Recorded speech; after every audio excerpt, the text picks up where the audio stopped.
भारत में सामाजिक न्याय की भावना को पूरा करने के लिए संविधान द्वारा अनुसूचित जाति, अनुसूचित जनजाति, अन्य पिछड़ा वर्ग और विकलांग व्यक्तियों को आरक्षण दिया गया है। आरक्षण की यह सुविधा सिर्फ नियुक्ति तक सीमित नहीं है, बल्कि कुछ मामलों में प्रोन्नति में भी दी जा सकती है, खासकर अनुसूचित जाति और अनुसूचित जनजाति के लिए। अनुच्छेद 16(4) राज्य सरकार पिछड़े वर्गों को नौकरियों में आरक्षण दे सकती है। अनुच्छेद 16(4)(a) 77वां संविधान संशोधन 1995। यदि राज्य को लगता है कि अनुसूचित जाति और अनुसूचित जनजाति वर्ग का सरकारी सेवाओं में पर्याप्त प्रतिनिधित्व नहीं है, तो उन्हें प्रोन्नति में आरक्षण दिया जा सकता है। अनुच्छेद 16(4)(b) 81वां संशोधन 2000 बैकलॉग यानी पुरानी खाली पड़ी आरक्षित सीटों को कुल आरक्षण सीमा 50% में न गिनने की छूट दी गई। अनुच्छेद 335 अनुसूचित जाति और अनुसूचित जनजाति को आरक्षण तो मिलेगा, लेकिन प्रशासन की दक्षता बनाए रखना भी जरूरी है। 77वां संशोधन 1995 अनुच्छेद 16(4)(a) जोड़ा गया, जिससे अनुसूचित जाति और अनुसूचित जनजाति को प्रोन्नति में आरक्षण का रास्ता खुला। 81वां संशोधन 2000 बैकलॉग वैकेंसी को 50% सीमा से बाहर रखा गया। 82वां संशोधन 2000 अनुसूचित जाति और अनुसूचित जनजाति को प्रोन्नति में न्यूनतम योग्यता और मूल्यांकन में छूट देने की अनुमति। 85वां संशोधन 2001 अनुसूचित जाति और अनुसूचित जनजाति को प्रोन्नति की तारीख से वरिष्ठता दी जाएगी, जिसे कॉन्सिक्वेंशियल सीनियरिटी कहा गया। अनुसूचित जाति और अनुसूचित जनजाति वर्ग केवल अनुसूचित जाति और अनुसूचित जनजाति वर्ग को ही अनुच्छेद 16(4)(a) के अंतर्गत प्रोन्नति में आरक्षण मिल सकता है। अन्य पिछड़ा वर्ग और आर्थिक रूप से कमजोर वर्ग इन्हें प्रोन्नति में आरक्षण नहीं मिलता, सिर्फ भर्ती के समय आरक्षण का लाभ। विकलांग सुप्रीम कोर्ट ने अपने फैसलों में विकलांग व्यक्तियों को भी प्रोन्नति में आरक्षण का हकदार माना, जैसे राजीव गुप्ता केस 2016 और Siddaraju case 2020। Indira Sawhney v Union of India 1992 में दायर किया गया यह केस मंडल कमीशन के आरक्षण पर था। सुप्रीम कोर्ट ने कहा कि प्रोन्नति में आरक्षण नहीं दिया जा सकता और यह ओबीसी को नहीं मिलेगा। इसके बाद ही संविधान संशोधन करके अनुच्छेद 16(4)(a) जोड़ा गया। M Nagaraj v Union of India 2006 में कोर्ट ने कहा कि प्रोन्नति में आरक्षण वैध है, लेकिन राज्य सरकार को 3 बातें साबित करनी होंगी। 1. SC/ST वर्ग अब भी पिछड़ा है। 2. उनका उस सेवा या विभाग में पर्याप्त प्रतिनिधित्व नहीं है। और 3. यह आरक्षण प्रशासन की दक्षता पर असर नहीं डालेगा।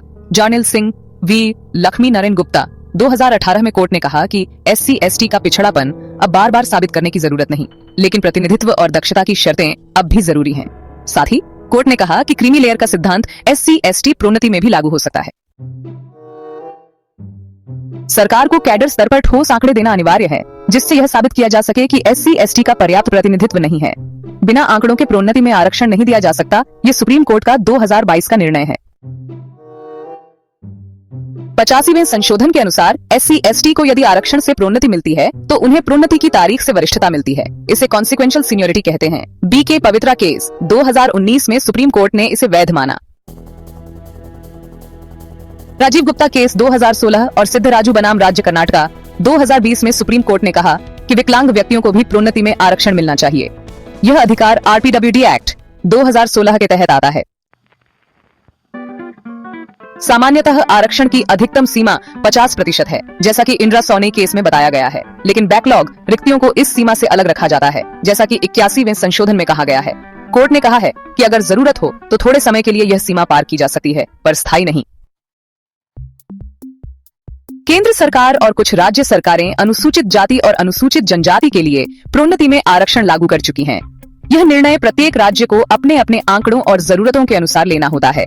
अन्य पिछड़ा वर्ग और आर्थिक रूप से कमजोर वर्ग को प्रोन्नति में आरक्षण नहीं मिलता। भारत में प्रोन्नति में आरक्षण एक संवैधानिक अधिकार है, जो अनुसूचित जाति, अनुसूचित जनजाति और कुछ मामलों में विकलांग व्यक्तियों को दिया जाता है। इसे लागू करने के लिए सरकार को यह सुनिश्चित करना होता है कि अनुसूचित जाति और अनुसूचित जनजाति का पर्याप्त प्रतिनिधित्व नहीं है। इससे प्रशासन की दक्षता प्रभावित नहीं होती और उसके पास आंकड़े और प्रमाण मौजूद हैं।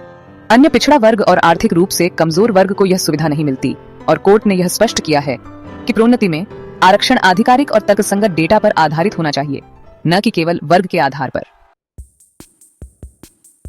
अनुच्छेद 16(4) पिछड़े वर्गों को नियुक्ति में आरक्षण।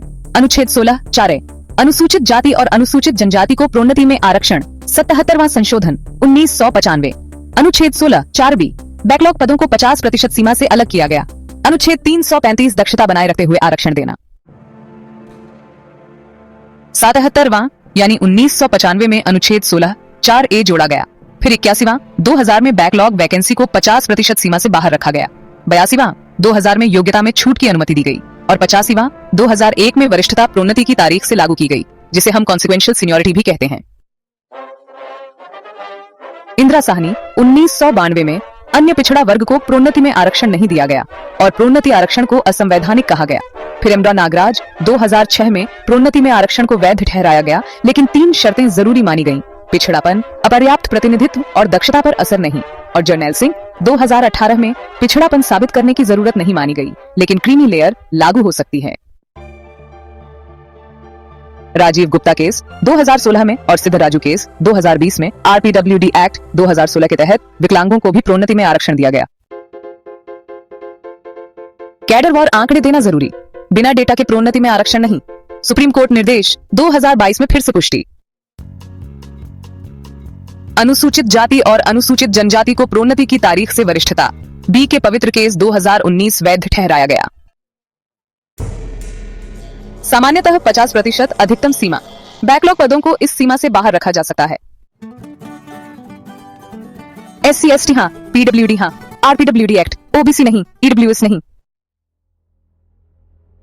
केंद्र और कुछ राज्यों में SC ST को प्रोन्नति में आरक्षण मिल रहा है। राज्य स्वयं अपने आंकड़ों के अनुसार निर्णय लेते हैं।